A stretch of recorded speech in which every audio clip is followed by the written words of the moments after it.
DIYers, what's going on? Mike Borders with the Mike Borders channel. Thank you for watching Talking Boats today. We've got an Alpha 1 Gen 1 Mercruiser outdrive, and we are going to remove the gimbal bearing grease seal. Let's get started. All right, DIYers, to the garage where the boat is. This is my grandma's 1989 Glassport. It's got an Alpha 1 Gen 1 on the back, and this was once owned by my aunt and uncle. And again, we're going to show you how to remove your gimbal bearing grease seal. To the back of the boat, where the transom and gimbal ring, as well as trim cylinders, hydraulic lines, etc. are.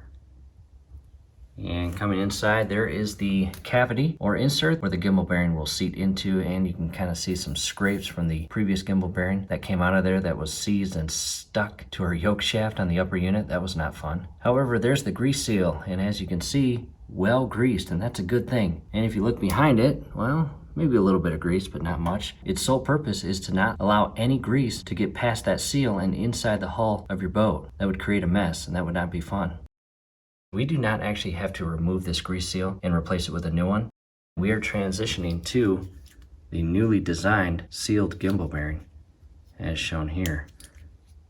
However, I sit here and find it very important to show all of those that plan on staying with the traditional or standard greasable gimbal bearing, and because of that, we're going to show you how to remove that. What I will do first is grab some paper towel and remove all of that grease. However, for all of you that are going away from the standard or traditional gimbal bearing that is greasable and making the transition to the sealed gimbal bearing, which includes us, you don't actually have to remove that grease seal. In fact, you can just leave it as is, because again, the already greased and sealed gimbal bearing will literally never require grease. In addition, you will close the grease hole and feed off. As you can see here, this is the hole that feeds the grease inside the gimbal bearing and all around here, and is held in place by that seal. And here is the shaft that the grease goes through, and to the outer side here is the grease port right there where you hook up the grease gun and feed that grease into the system. And in our case, with the sealed gimbal bearing, guess what? We are going to remove that fitting and install a set screw, which will close off the entire grease hole channel that feeds grease to the inner cavity there where the gimbal bearing is. Again, because ours is already greased and sealed and will literally no longer ever require grease. But again, from here, we'll clean that up and remove that seal.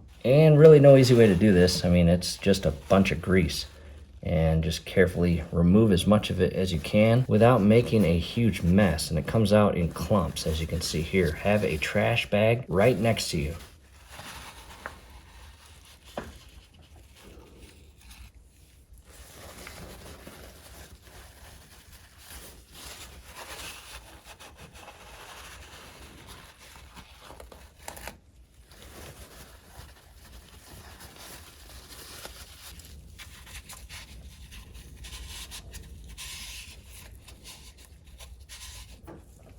Now to a close-up, and I removed as much of that grease as I possibly could, but there is still a bit in there, but that's okay. And at this stage of the project, I want to talk about this insert and the important design that goes into it. And as you can see, we'll start with the outer cavity here, closest to us, and that is machine cut for your gimbal bearing. And if you come in here, you'll notice a stopping point. So what you do is you grab the proper install tool to drive your gimbal bearing into that cavity until it is flush with the stopping point back here. And as you move further in, it makes a beveled up cut and into a smaller diameter hole, which is specifically designed for your grease seal as shown here. And I recommend at this point taking a couple of photos, because when it comes time to install the brand new grease seal, well, you want to make sure you install it properly and in the right position. As you see here, this is basically the open end, and the opposite side is a closed end, and you'll see that here shortly. In addition, when it comes time to use that tool to install your grease seal, you'll hammer it in all the way until the seal itself or carrier becomes flush with the back stopping point shown here. However, the stopping point for your seal is behind it. In addition, you've got a little machine cut out here, and that's what feeds grease to this chamber or cavity here. And you can use a flathead screwdriver or a very small needle nose like type pliers to carefully insert it in there and bend this portion of the carrier up to allow you to get a good grip of it to pull it out, because puller jaws aren't really the best method for removing this seal. It's pretty tough to grab a hold of, and let me scroll in here, give you a better view. When you insert your puller jaws to the back end of that carrier, the inner cavity or bore is much larger than this cutout right here. And again, it makes it extremely difficult to get puller jaws to grip on the back side of the seal to pull it out. I'm going to start with a fine tip flathead screwdriver. I've also got a much larger one. I may start with that one. And to protect the inner housing from scratches, gouges, or scoring, I'm going to apply a small piece of rubber. And I will see if the large screwdriver can go in that hole. And if it can, that would be nice. And it's kind of in there, so what I'll do is position the rubber accordingly to again protect the housing from scratches or scoring, and just kind of apply some upward pressure. And you can start to see the outer race bending up. From here, I'll just continue to carefully work around or away from that hole to make it easier to pull that seal out. Next, just a standard pair of locking pliers or vice grips, and I'll insert the top end here inside the seal to the back edge and lock it on. And from here, I can carefully kind of pull down on it. There we go, DIYers. That popped out pretty quickly. There's where I grabbed a hold of the back end.